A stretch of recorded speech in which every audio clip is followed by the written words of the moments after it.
لهم فيضل الله من يشاء ويهدي من يشاء وهو العزيز الحكيم وَلَقَدْ أَرْسَلْنَا مُوسَى بِآيَاتِنَا أَنْ أَخْرِجْ قَوْمَكَ مِنَ الظُّلُمَاتِ إِلَى النُّورِ وَذَكِّرْهُم بِأَيَّامِ اللَّهِ إِنَّ فِي ذَلِكَ لَآيَاتٍ لِكُلِّ صَبَّارٍ شَكُورٍ۔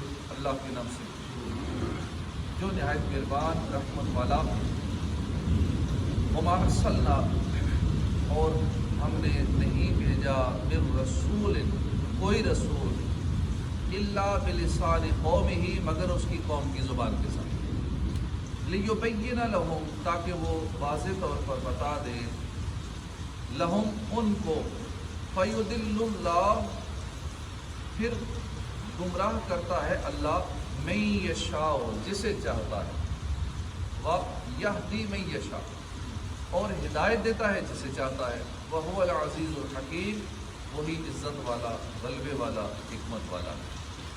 وَلَقَدْ، اور ضرور، بے شک، ارسلنا، ہم نے بھیجا، موسیٰ کو، بِآیاتنا، اپنی نشانیوں کے ساتھ، ان اخرج، کہ تم نکالو، قومک، اپنی قوم کو، من الظلمات الی النور، من الظلمات، اندھیروں سے، الی النور، اجالے کی طرف، وذکرہم، اور یاد دلاؤ انہیں، بِأَيَّامِ اللَّهِ، اللہ کے دنوں کی، ان کو یاد دلاؤ، اِنَّ فِي ذَلِكَ، بے شک اس میں، لَآیَاتٍ، ضرور نشانیاں ہیں، لِكُلِّ صَبَّارٍ شَكُورٍ، ہر بڑے صبر والے کے لیے، ہر شکر گزار کے لیے اس میں بڑی نشانیاں ہیں۔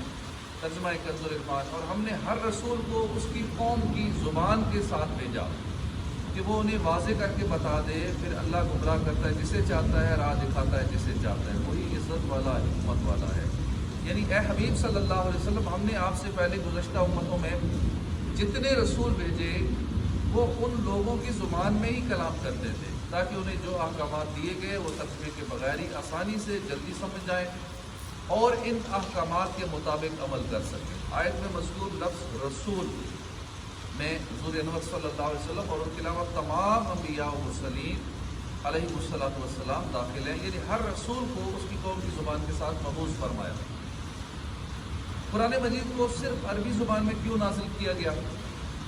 نبی کریم صلی اللہ علیہ وآلہ وسلم تمام مخلوق کے رسول ہیں، لیکن قرآن کو ہر زبان میں نازل نہیں کیا گیا، کیونکہ ہزاروں کی تعداد میں زبانیں ہر زمانے میں بولی جاتی رہی ہیں، تو قرآن کو ہر زبان میں نازل کرنا کئی اور طرح کی پیچیدگیوں کا باعث ہوتا، لہذا اس وقت کی روئے زمین کے سب سے مرکزی اور مطلقاً فصاحت و بلاغت کے اعتبار سے سب سے اعلیٰ زبان یعنی عربی میں قرآن پاک کو نازل کیا جائے، تاکہ رسول عربی صلی اللہ علیہ وآلہ وسلم قرآن پاک کی اپنے قول و عمل سے بہترین تشریح فرما دے اور پھر آپ کی امت دنیا بھر کی زبانوں میں ان تعلیمات کو منتقل کر دے۔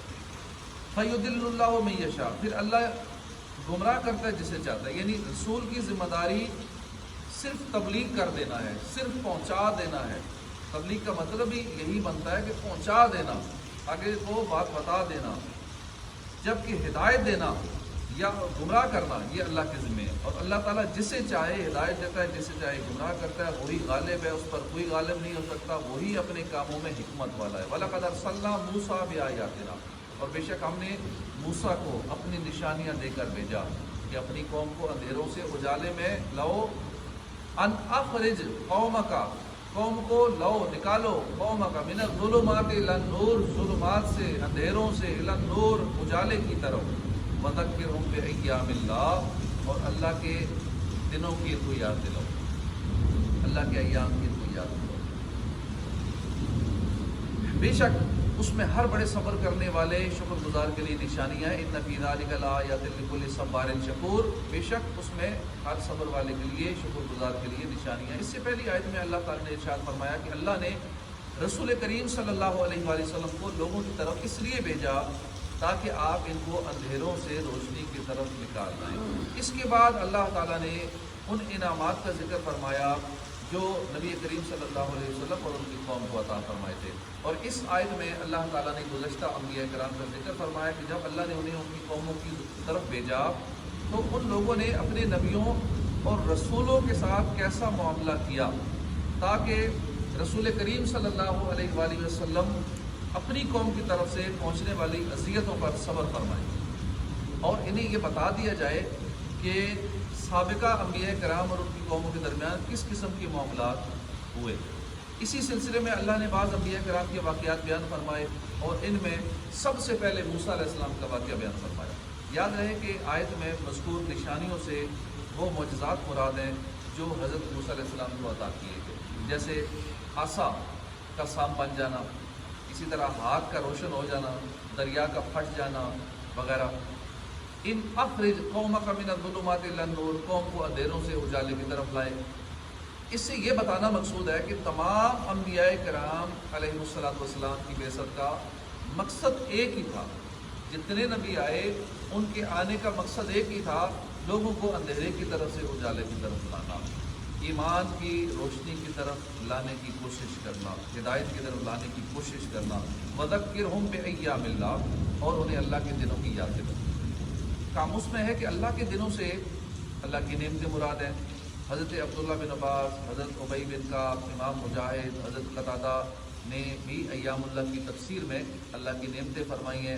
مقاتل کا قول ہے کہ ایام اللہ سے وہ بڑے بڑے واقعات مراد ہیں جو اللہ کے حکم سے واقع ہوئے۔ بعض مفسرین نے فرمایا کہ ایام اللہ سے وہ دن مراد ہیں جن میں اللہ نے اپنے بندوں پر انعام کیا، جیسے بنی اسرائیل پر من و سلوہ اترا، کتنا بڑا انعام تھا کہ آسمان سے کھانا نازل ہو جائے تو کتنی موج لگ جاتی ہے۔ وہ کھانا ٹیسٹی قسم کا کھانا جو خراب بھی نہ ہو اور اس میں بھنے ہوئے پرندے بھی ہوں اور طرح طرح کا کھانا، من و سلوہ، کتنی بڑی اللہ کی نعمت، نہ پکانا پڑتا ہے نہ کمانا پڑتا ہے، کتنی اللہ کی بڑی نعمت ہے۔ تو ان دنوں کی یاد کرائیں کہ جس دن وہ خوان نازل ہوا، وہ دسترخوان نازل ہوا، اس دنوں کی ان کو یاد دلاؤ۔ موسیٰ علیہ السلام کے لیے دریا میں جو رستہ بنا دیا گیا تھا اس دن کی یاد دلو۔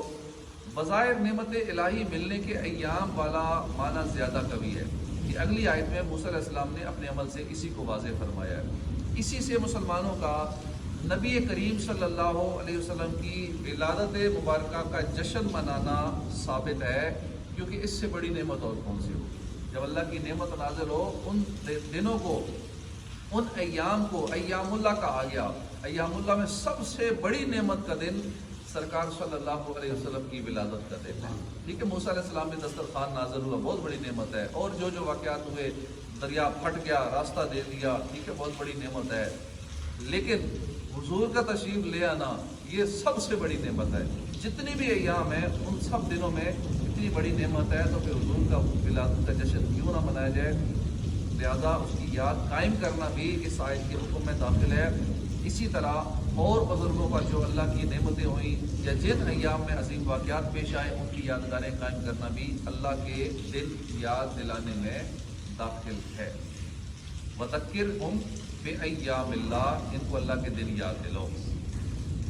بے شک اس میں ہر صبر والے کے لیے، بڑے صبر والے کے لیے، شکر گزار کے لیے نشانی ہے۔ یعنی بے شک ان ایام اللہ میں ہر اس شخص کے لیے اللہ کی عظمت، قدرت، وحدانیت پر دلالت کرنے والی نشانیاں ہیں جو اللہ کی اطاعت اور مصیبتوں پر بڑا صبر کرنے والا ہے، اللہ کی نعمتوں پر شکر کرنے والا ہے۔ اب مسلمانوں کو صبر کی اور شکر کی نصیحت کی گئی ہے۔ امام فخر الدین رازی فرماتے ہیں کہ اس آیت میں اس بات پر تنبیہ کی گئی ہے کہ ہر مسلمان پر لازم ہے کہ اگر زندگی میں ایسا وقت آئے جو اس کی طبیعت کے مطابق، اس کے ارادے کے موافق ہو، تو اسے چاہیے اللہ کا شکر ادا کرے۔ خوشی ملے اللہ کا شکر ادا کرے، مال و دولت ملا، دیگر خوشی ملی، صحت ملی، اور کوئی خوشی ملی تو شکر ادا کرے۔ اب یہ بھی تو خوشی ہے نا، بندہ رات سوتا ہے صبح اٹھ گیا، خوشی ہے، تو خوشی میں شکر ادا کرے، دعا کرے، الحمدللہ الذی احیانا بعد ما اماتنا والیہ النشور، تیرا شکر کہ مجھے دوبارہ موت سے زندگی عطا فرمائی۔ میں پھر ایک قسم کا موت جو ہے نا، ایک قسم کی نیند ہے، اور نیند سے جب مطلب روزانہ اٹھتا ہے تو میں روزانہ جب اٹھوں تو یہ دعا کروں، الحمدللہ الذی احیانا بعد ما اماتنا۔ تو اسی طرح روزانہ شکر کرو،